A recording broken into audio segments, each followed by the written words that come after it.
Welcome everybody back to the show. Thank you for rocking with us. Another week down of NFL, NBA action, some NCAA, and just sports in general. So again, everybody, thank you for following us. Thank you for supporting. Thank you for the likes, the shares, the comments, and everything everybody's been doing to support. We thank you.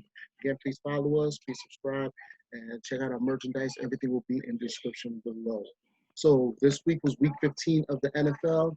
Couple of hot games, but we're going to talk to the hottest of the hot. The game that everybody was talking about today, the Jets versus the Rams. And the question that came up, do the Jets suck at sucking? The Jets may have ruined their season by actually winning. For their first game of the season, the Jets defeated the Rams 23-20 in a game that had everybody like, why? I never seen so many people like, is Greg Williams, what happened with the Greg Williams situation? I thought we were all in on this. We're supposed to lose. We don't want to win. I've never seen so many Jets fans upset of winning a game. Like, if people really saying, like, this broke their heart more than the butt fumble. Like, this, I've seen Jets are more upset over a win than I ever seen before in my life. Like, they were happier 2 weeks ago for losing. Now they won. Look, I saw Trevor Lawrence Saturday. Kid was doing numbers. Kid is really good. I still think he'll go through a rookie scale, rookie trauma if he comes there.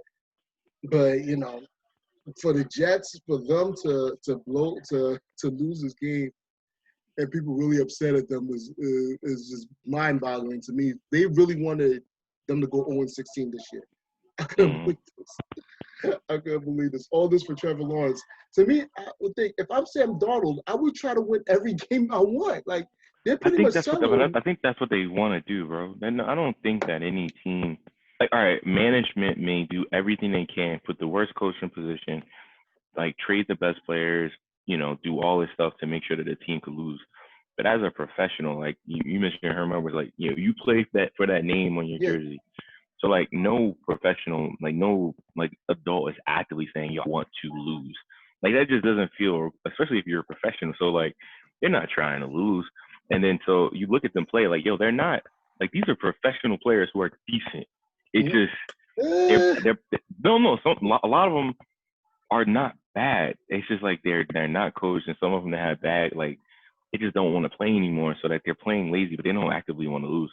So like it shows that like when they won, I was like, wow, this team, like the Rams were like turning it around. Everybody thought it was gonna be easy win, and then they didn't do it. So I was like, they actively tried. I mean, they're still tied for Jacksonville for the worst record. Yeah, but Jacksonville has that first round, has the number one pick early. Yeah, how? I'm trying to figure how does that work? It's because of strength of schedule. It's based on strength. Whoever has the weaker schedule. So if you come out with the same record, whoever had the weakest strength of schedule has the number one pick. No, but look at the teams. Like who Jacksonville played: the Colts, the Titans, the Dolphins, the Chargers, who obviously a decent team, the Packers, the Steelers. So the team that had the stronger schedule is so the team with the stronger schedule. Whoever wins, because obviously if you win a game in the stronger schedule, that's perceived that your team is actually better. The worst team is supposed to have the highest draft. Yes. All right. I mean, okay. So if you win a team with a tougher schedule, that means you're better. So technically, the Jets are worse because they had a harder. No, but okay, they beat the They Rams. had a better schedule. So they played against who they play against? The Bills. 49ers ain't doing nothing. The Broncos are trash. But mind you, remember also, Strefford's schedule is based off of last season. So not current season. But we'll look at this. The Jets have played the 49ers, the Colts. I'm looking at it. Arizona, Bills, Dolphins. We know current. Well, the Bills. Did the Bills make the playoffs last year? The Bills were not too bad last year. But Seattle, Raiders, and obviously now they also have the Browns next week. So, who are so the Jets have played the harder schedule actually. The Jets have played the hardest schedule this year. It's crazy to see Sam Darnold. They said this is his first 200-yard game in weeks. Like just he only moved for like 206, look 207. He just had barely made 207. It was like, yo, this is his first 200-yard game in weeks. There NFL quarterbacks who you don't see throw, less. To see Aaron Rodgers throw a game where he threw for 250 is like, huh? Mahomes, he's not throwing that. Darnold, poor kid. But I mean, I remember Trevor Lawrence when he was like when it was like when it just started being the guy. yes, Like he's good. Like he's good. Like there's no way around it. It'd be funny if he comes up to be a bust. Wouldn't that be crazy? I doubt the only way I see him being a bust. No one knows. No one knows. Is No one injury. knows, man. Injury. Skill-wise, he definitely has the talent. He definitely has. Bro, there was a lot of players who everybody thought was going to be the guy, and it's not till hindsight. It's not till afterwards everybody was like, you know what? I remember that one time, that one game he did this. I'm like, nobody knows, man. But I crack up when you put all this hope in a player. Like what in the last like 5 years, bro? What quarterback has been the quarterback to really change and revitalize a franchise? You know what I mean? Like, when did he get drafted? Same year with RG3 and Andrew Luck. All right, I'll give you him. All right, Russell Wilson. Because I couldn't. Who's the last Seattle quarterback who was good? I guess Hasselbeck. When he took him to the Super Bowl. I don't know. I don't know. So we'll see what these Jets are going to do. Honestly, I would think if I was Trevor Lawrence, I would probably prefer to be in Jacksonville than the Jets. Yeah. Unless he's looking for fame and glory, then I will come to the Jets. Yeah, I mean, I'm pretty sure they ain't talking about this the way we talk about it in the New York area. Mm-hmm. Well, it's everything's up here. I'm pretty sure they are not talking like this in Jacksonville. It was like, man, our team's bad. Move on to something else. Yeah, what I mean? And it's crazy. Jacksonville, you can really see that they really need a quarterback. Like, if you would say, Gardner Minshew versus Sam Darnold, I would take Sam Darnold as the better QB. But, to me, Sam Darnold, if the Jets get a quarterback this draft, which I think it's either going to be him or they're going to have to get the kid from Ohio State. Yeah. Sam Darnold is just going to have to, realize he's going to be a career backup because I don't think he's going to be a starter already on the team. Who? Sam Darnold? Yeah. I think you put Sam Darnold on the Bears, the team would be nice. Like, because that team is really built defensively, and they have good receivers and a decent running game. You put anybody on that team. Well, not anybody. Well, not everybody. Homie did good. No, Mitchell Trubisky did do his numbers yesterday. For the past, 5 games or so, Trubisky, I don't know, something must have happened. Somebody must have talked to him, and they are looking like they are not a bad team. They're looking like they're not. They just had a rough run. No, but saying that, they're looking like they figured it out. Like, he realized, I'm a good quarterback too. Like, he realized, I can throw touchdowns too. Like, I'm just so happy though, because it's like, because I can only imagine you living in front of a $400 million contract man and Patrick Mahomes. You better start getting your life together. Facts. Next game I want to talk about probably the game of the week. And I think the game that a lot of people were building up to, the Saints and the Chiefs, was what many believe to be a Super Bowl matchup in this game. If it was, this was a great game. It was a great game to watch. Saints came back as typical. Chiefs put an early lead early, and as usual, Mahomes was throwing the ball all around the place. But then Brees started coming back later and surprisingly looked a lot better than I thought he was going to be. He didn't have that great of game. Actually, threw less than 50%, and I haven't seen that been done for them for years. But for them to come back the way they did towards the end and try to set this game up a little closer was surprising. It was surprising. They held themselves down in the fourth quarter with Kamara pretty much leading the way with catches and passing, with catches and a couple of runs. But if this is a Super Bowl, if this is what the Super Bowl will be, this will be a good game. I still think this will be the same outcome, which will be the Chiefs winning, because the Chiefs got too many weapons. Everything they do. I did like the game. The play I liked was I guess I've never seen a tight end flip. The tight end flip to Kelsey for a touchdown, where Mahomes just threw the ball up Kelsey's way at the corner, and he ran in for a touchdown, which was crazy to me. That's the scary thing when you're running back, your first round running back gets hurt, and you could put in Le'Veon Bell. Like, who is our best? Like, arguably one of the best running backs in the last 5 years. That's a wealth of riches, which is a redundant term, but that's just unfair. You know what's crazy? Remember, at the start of the season, they were going to start D'Angelo Williams. So they could have had Edwards and Lair as the backup now. You know, so they were just fully loaded. Yo, what's his name? Andy Reid is just like, he's just picking up anybody. What you a high round pick, and they don't want you no more. Come to me, I'll take you. Sam Watkins. They picked up that dude from the Jets, the cornerback of the Jets, who was a first round pick who didn't pan out because he had some crazy legal stuff going on, and they released him, and they just picked him up, and it's like, and he's playing great. But it's like when you on a team that might win the Super Bowl for the next like 5 years, you know, you gonna shut up and play right. They have Tyrann Mathieu, who was once seen as a problem. They like the Raiders. Like everybody goes to the Raiders to die. It's like you go to that team to revitalize your career, and actually, that was what the Patriots used to be. They're the new Patriots. Then they might be the new Patriots, but more talented than the Patriots.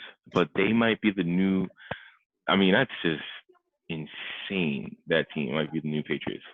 You look at their receivers. None of their receivers really like, oh my God, they're crazy. But it's just like Sammy Watkins. Sammy Watkins. Hill is only good because Sammy Watkins. I think. I don't know. Either way, it's just scary how. I can understand because I think Sammy Watkins is underrated actually, and he was the bigger name wide receiver coming out of college, and he catches a lot of passes that he doesn't catch the it seems the bombs are all going to Hill and the TDs aim more for Hill, but everything from 35, you need 35, you 2 and 8, 2nd and 8. You throw it to Watkins. Watkins is getting those yardage. Funny thing about football, like, well, maybe I shouldn't be this guy, but it's almost crazy how you forget about all the crazy stuff that like happens with these players, like their cases and their charges. It's like these guys, like they have some crazy stuff going on, but it's like when you winning, I mean, it's like Yeah, he got child. He got child abuse charges, but man, that guy can run. It's kind of funny. That's sports in general. True. It's just like, man. I think it's even worse than Hollywood. If you're in sports and you do something big, you win it all, everything goes out the window. Well, because in football, I mean, in sports, in Hollywood, you get canceled because we had that cancel culture. You get canceled. They just find another actor and say, oh, well, we want younger and more diverse. But in football, it's like not everybody can run like a 4.2 40. So, it's like, it's like Antonio Brown, he's still getting chances. And he's living up to it. It's like, I swear I swear he's playing with CTE. But it's like he's still getting chances. I mean, we're going to talk about him in a couple. I wanted to get to the game. Not really a big game, but I thought it was an important game because for the first time in 11 years, the Patriots are out of the playoffs. The Patriots lost to the Dolphins.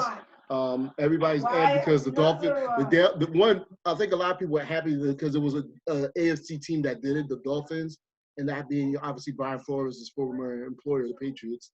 And to have them finally out, to say the Patriots are not a threat, like they're out of the way. They've this belief, last couple of years was that, hey, Belichick could throw in anybody at QB and they'll be successful.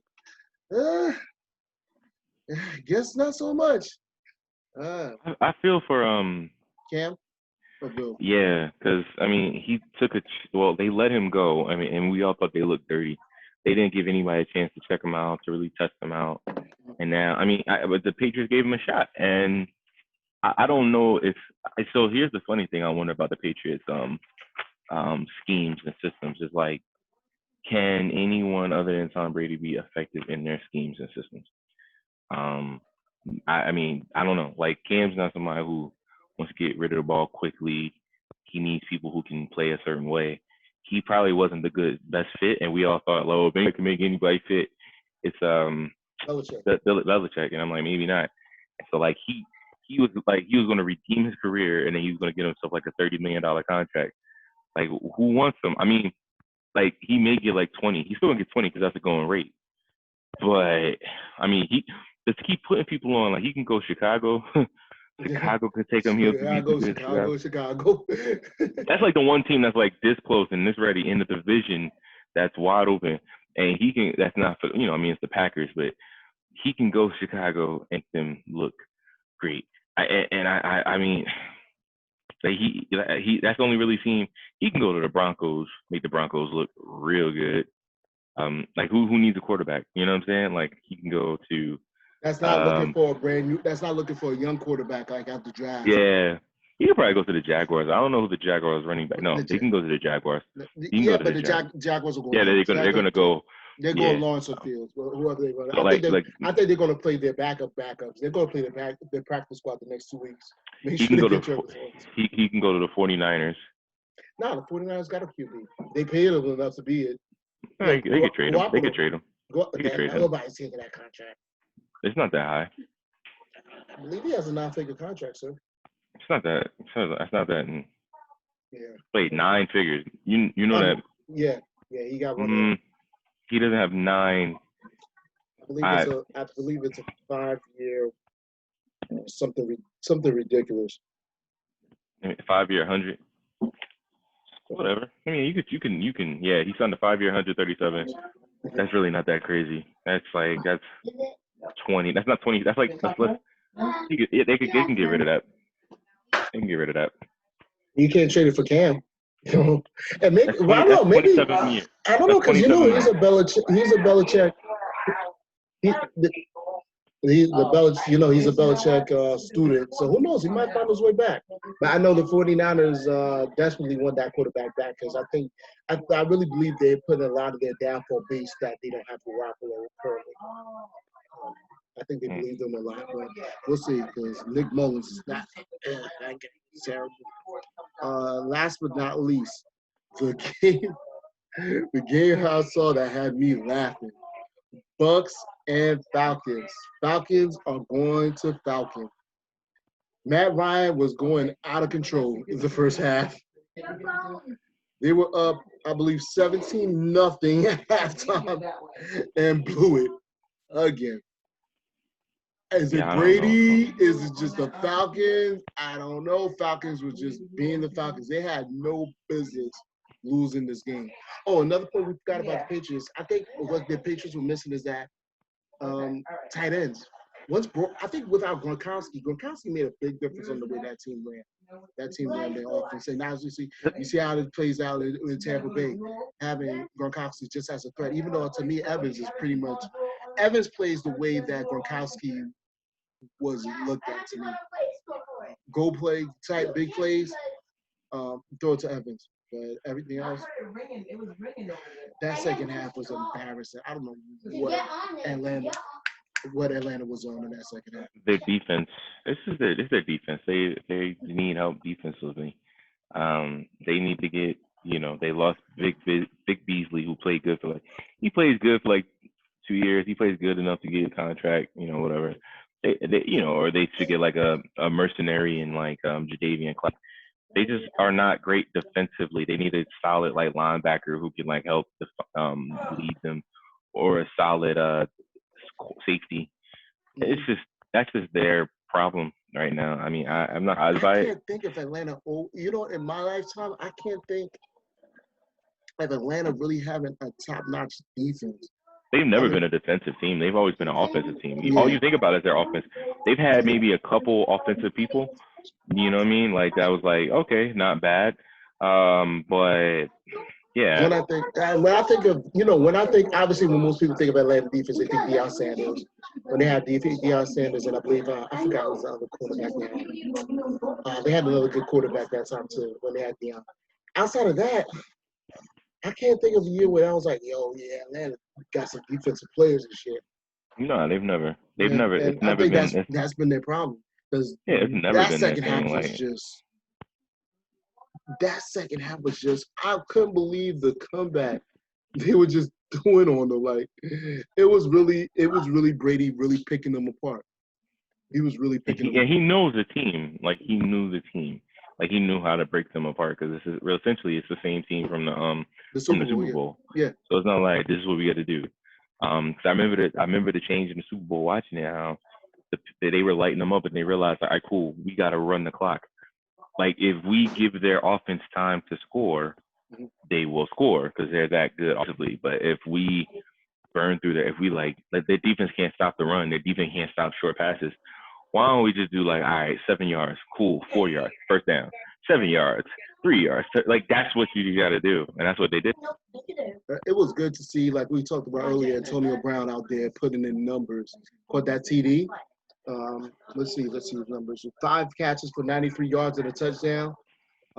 That was a great game for I him. had It him was on good. bench. I had him on my fantasy bench. I started Oh, Robbie Anderson instead. He ain't do nothing. I nothing. was very upset about that. I mean, I as soon as I saw that I lost, as soon as I saw I was losing with the game still going on, I just I deleted fantasy football off my phone. I was like, I don't even care. I don't care no more.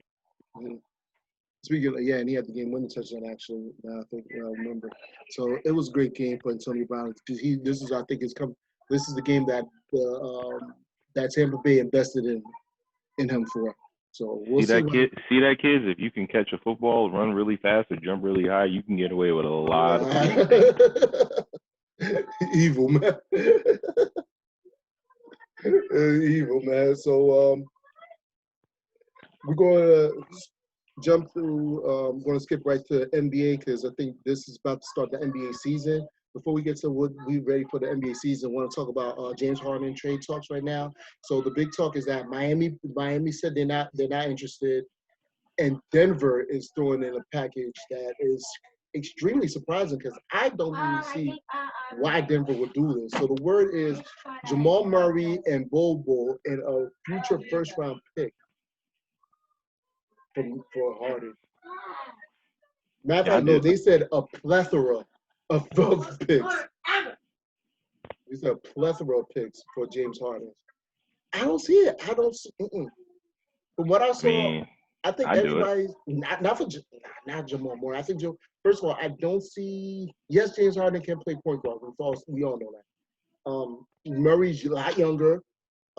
Can score. Can get buckets. Like we've seen, he can get buckets.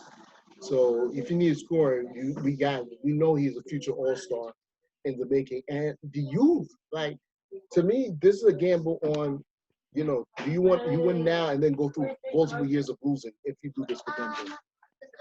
Because I don't like the move for Denver. I don't think it's a good idea.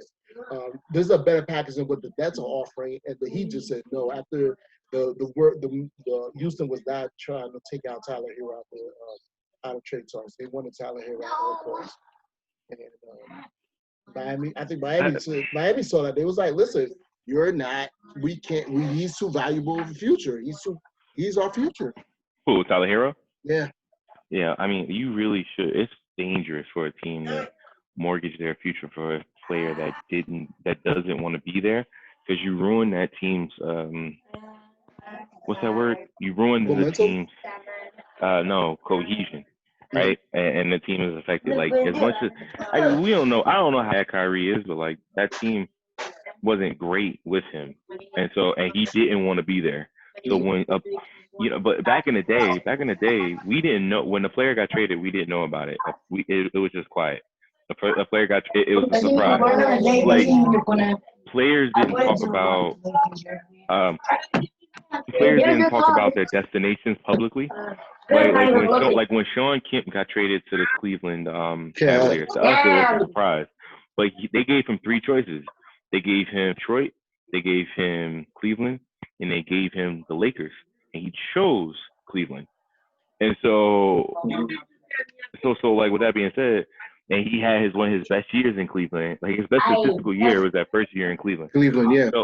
And people prosper. So if a player, now that it's vocal, because we talk too much, agents on social media, everybody, if a player says, look, I would like to go to these places, it's like it's the best thing for both franchises to make that work.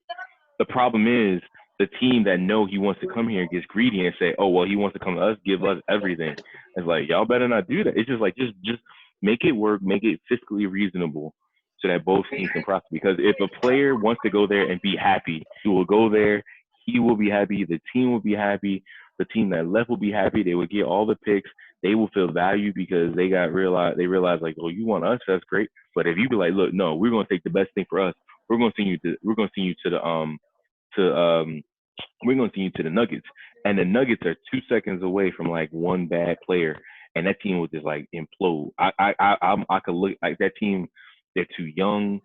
They're too like I don't know. They as much as everybody say Murray is really great, he's good, but like that team, I don't look at that team and say they need all to be together. Like so, but if you put James Harden on that team's gonna implode.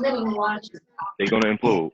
We'll see. I mean, what if James Harden's on that offense? He's not going to be used the same way he was in Houston. That's why I Bro, see him 'cause going. He's going to bounce back to being a 20-point scorer, a mid to low 20-point scorer. Try to get assists. He's going to have to play, but I don't. I don't see him. If they take him, he's going to have to play point, which I don't think he's. It's just one. It's not his natural position. He's the better two, but they can't use him at the two. So they need a run point. They have Craig out there. They got players at the two. Michael Porter Jr. is probably going to start, and I think he wants to be a James Harden himself. So Bobo, I we didn't see much from Bobo. I think just the one highlight that he did that during the bubble where he just took the ball down, and just nailed the three like he was a 6'2" point guard for somebody 7'5" was just like, wait, what? But then everything else, everybody says he's not good in practice or he needs a lot to work on. Who knows? But I don't think Denver should pull this move. I don't like it at all for Denver. I don't. I think Harden needs to sit back and play with Houston and actually see what this team got. Because again, like we said plenty of times on the show, I think Boogie is the type of center that Houston needed years ago. Outside shooting big man. He can't catch lobs, but he'll bang on the inside.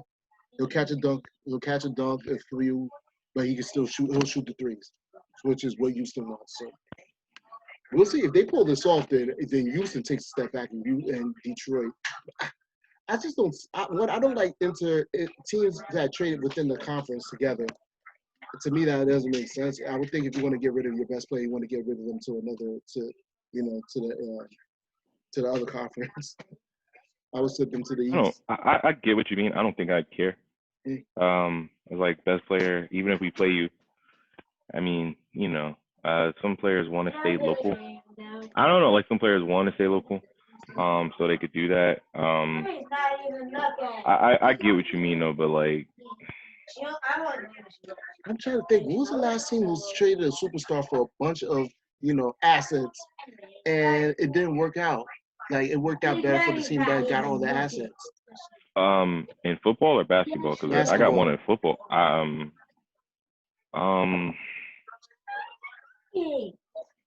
would say Oklahoma. Oklahoma City almost did, and then they got rid of Chris Paul because everybody would have thought that team would have imploded, but then all of a sudden they did all right. Yeah. Was that the trade? That wasn't the trade. That was the Paul George trade. I think they got more of the assets. Anywhere Chris Paul goes, both teams like flourish. Like Chris Paul just brings like when Chris Paul left, when Chris Paul signed. No, Chris Paul got traded to the Clippers. To the Clippers, like the Hornets weren't horrible, but like they were bad that year. They were bad that year. That's when they just had Eric Gordon. It was just. But when they traded, remember when Chris Paul got traded to the Clippers? All the people. No, wait. Chris Paul was on the Clippers, and then when he traded him to the Rockets, all those people went on to the Clippers. Yeah. Like Montrezl Harrell, Lou Williams, all these people who weren't superstars but were still good. And it's like that team made the playoffs and nobody expected it. So, I think that's like the only one that it worked out for both teams. Yeah. Okay. I remember I was thinking of like Melo when he went to Denver, when Melo traded Denver with the Knicks. And at first it looked like Denver straight pulled the armed robbery on them. They They did. were doing all right. Denver pulled out well. The Knicks pulled out well, so they got to the playoffs. Like they got the playoffs They finally that got to year. the playoffs, but then it just it wasn't as great as I think the Knicks wanted. I think the Knicks would have been better off not trading for Melo at that time.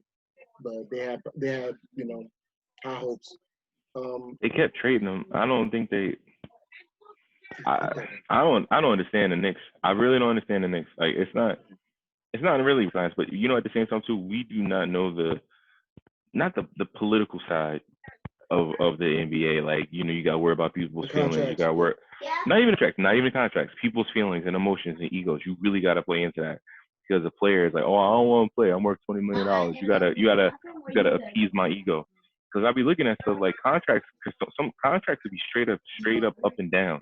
But players was like, oh man, you slighting me, you disrespecting me.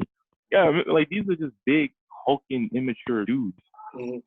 Who's like getting in their feelings. So there was like, so a player should just be able to go to play a game, play the best they can. But now I want to play with my friends, or I want to do that. Like, never. It's crazy. I think that's why I like Chris Paul. Like, I don't like. Yeah, he'll play with anybody. He'll just play and he'll play good, and the team plays better. Like I like players that do that. Players that aren't like manipulative. Maybe he is, but like from outwardly like manipulating things to just get the best roster that they can. So they just play. They just play. Yeah, I think Chris Paul has never George been is kind of like that too. I kind of mess with Paul George. He got traded to OKC, didn't do that great, and then I think played 2 years at OKC, and the next thing I know, he's in like the Clippers. But I think Chris Paul has never, obviously he's been traded surprisingly 3 times in his career now. He was seen as that one player that would always benefit a team and stay a long time for him. I don't think he's ever. That look like he's ever requested a trade. He's just been traded. And it was like, okay, we're good. Yeah, I don't know. Did he want to get traded to the Lakers, or that was just a trade? It was just the talks. I don't know what happened. No. Yeah, no, that was a trade. That was talks. I remember that issue because I remember when Phil Jackson got in trouble for that because that was the year the Hornets were for sale. And Phil Jackson said, so what's going to happen with Chris Paul when his contract is up? Are they going to trade, do you trade him to the NBA, and then the Lakers try to pull that super trade where they try to get a super team for everybody. So. That jump was wild too, man. Like that was just insane to me how that in the NBA, because I think at that moment there was no one owned the Hornets. Yeah, the NBA knew. The NBA did curve at the time. And so, like, yeah, I just remember that. I was like, that's the weirdest thing in the world. Like, and they just blocked it. Blocked it. I was like, why did you block that trade? That was crazy. A lot of people don't know it was actually the Cavs owner who helped make sure they got blocked. So he was like, nobody, you can't, what happened in Miami is not happening in LA. Could you imagine if you had that as a finals? The superstar LA Lakers versus the Heatles? That would have been crazy. We were supposed to get it, but the Dallas Mavericks had other plans.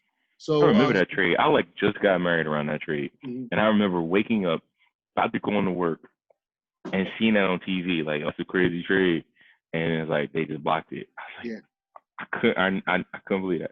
You remember what it was? It included Eric Gordon, Chris Kaman, Al-Farouq Amino, and a 2012 first round pick. Like,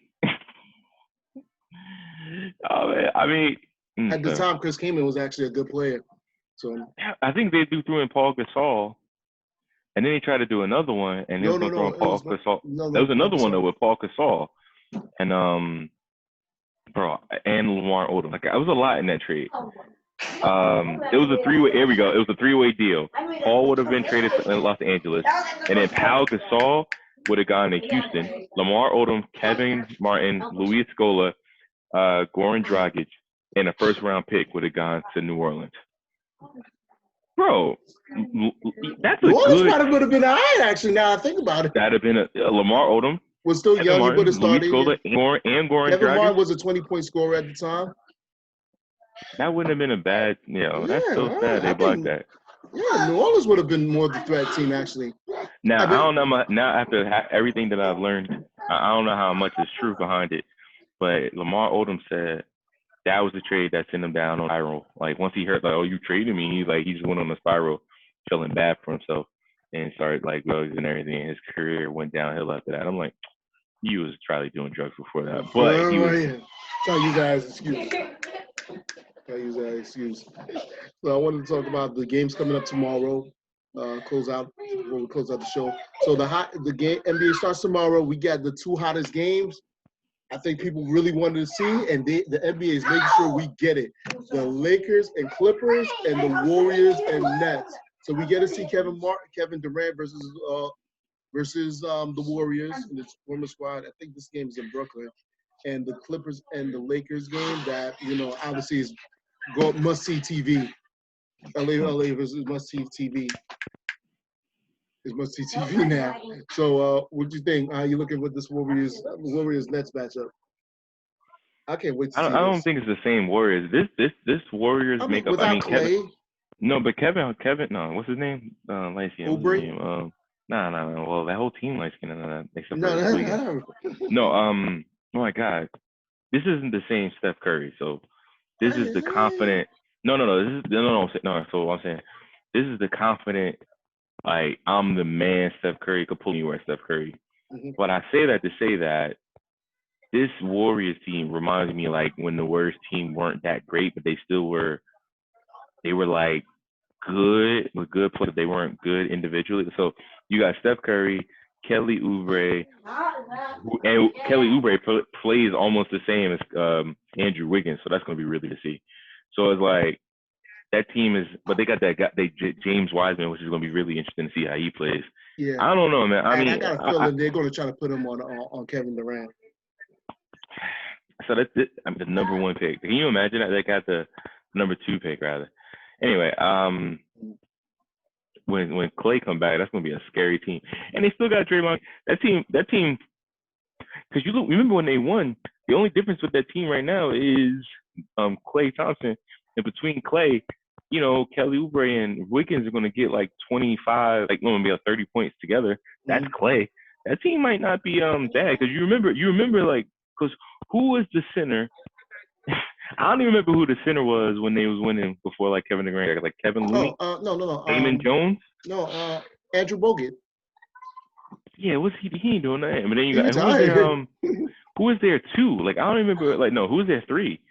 Like who was there 4 during that song? Which one? During before Kevin Durant? I think it was Harrison Barnes. Yeah, Harrison Barnes. Bro, that team. Yeah, Clay, I get it, but like that team is not going to be. They might still be. They're like not going to be bad. Yeah, they're still going to be a. Might be like a team. 50 team. Mm-hmm. That's if they stay healthy and do well. But I want to see what they do versus the Nets. The Nets talking big talk. We'll see what they got. People, it looks like Durant and Irving could have missed a shot during the preseason. So we'll see what they could do. But I'm looking forward to this game tomorrow night. And then I think the game that the whole NBA is balancing the reason for this return is because the Lakers and Clippers. Let's see. Lakers got no injury set, so they go with their full roster ready. Clippers got nothing big, nobody big missing. So see what they do with Montrezl Harrell against them. Don't be surprised, he might get a start. So I think the Lakers are gonna beat the Clippers.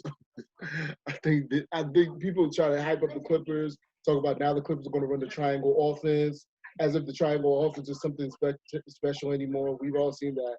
The Knicks proved that offense is done. So, we'll see. Paul George trying to say that, that he's ready this year. I still don't think this team is better than the Lakers. I'm sorry. Anthony Davis is too big of a commodity that the Lakers would lose, with the Clippers losing Montrezl Harrell, who wouldn't defend him, but be a body in there to grab boards and be a presence. I think Serge could defend Anthony Davis. We'll see. Well, you know what? I think Serge is better. I don't like when Serge is on the perimeter. I like him on the defensive end of the low post, and he's better of a help defender. He'll come out somewhere and block you, but average we all see AD can play on the perimeter. So if he pulls Serge out, that's a problem. Let's see what else. Luke Kennard, I guess, will be a problem. I gotta see what Luke Kennard can do. Luke Kennard is one of those, I gotta tell people, those 2K players that you surprise other people with if you know how to play. He'll get some buckets for you. My man looks like this man in the movie Hoosiers. Like he was good at Duke. I mean, he pulled up 15 points last 15, 4, and 3. But it was Detroit. Detroit wasn't really a good team. I mean, he could shoot. You think it was He could score. garbage points? Yeah, but hey man, listen, you gonna pay me that much money? I'm gonna take it. I'm gonna sign that contract. It's like man. I'm not going to get a ring in my career. Might as well. Yeah. let me get my money. I'll tell you this: he's going to make up for missing shots if Paul George is breaking jumpers from the corner. So why people can't just let that go? Like my man was missing shots. It's cool. I don't know. They just attack him with no. Man, it was just. I remember that commercial where he had the game winners walk off, and everybody was just running that commercial over and over again. We'll see what Pandemic P can do this year, but we'll see. But I think I got the Lakers beating them to shreds tonight, tomorrow night. I don't think the Clips are ready, and them having a run with Ty Lue. The Browns going to rip that team to shreds. I don't like this. And the Lakers, to me, are just building even better. They're building even better, so this is going to be a problem. You want to see Dennis Schroeder go out there? Yeah, the Lakers are going to have a good night tonight. They're going to be chilling tomorrow. So everybody, hope everybody enjoys the regular season of NBA.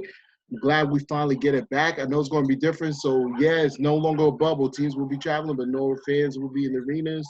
But, people still going to complain, it's not the same. It's not the same. Life ain't the same. But we're still going to get a full NBA season this year. So, 72 games, which is really solid. So, for what we get, plus a midweek break. So, everybody enjoy that. So everybody will be here next week to see what we turn out for the NFC. Somebody should have the NFC East unlocked by next week. Hopefully. I can't believe the Giants are still in it. As much as people want to clap, the Giants are still in this. Shoot, the Eagles are still in it. It's a weird season, man. It's a weird season. COVID made everything weird. Everybody, thanks for being with us, man. And hope everybody enjoys. Again, please share, subscribe, like, let people know about the podcast. Hit the merchandise, hit the stores. Follow us on Facebook, Instagram, IG, Twitter, and everything. Everybody, y'all enjoy the rest of y'all week.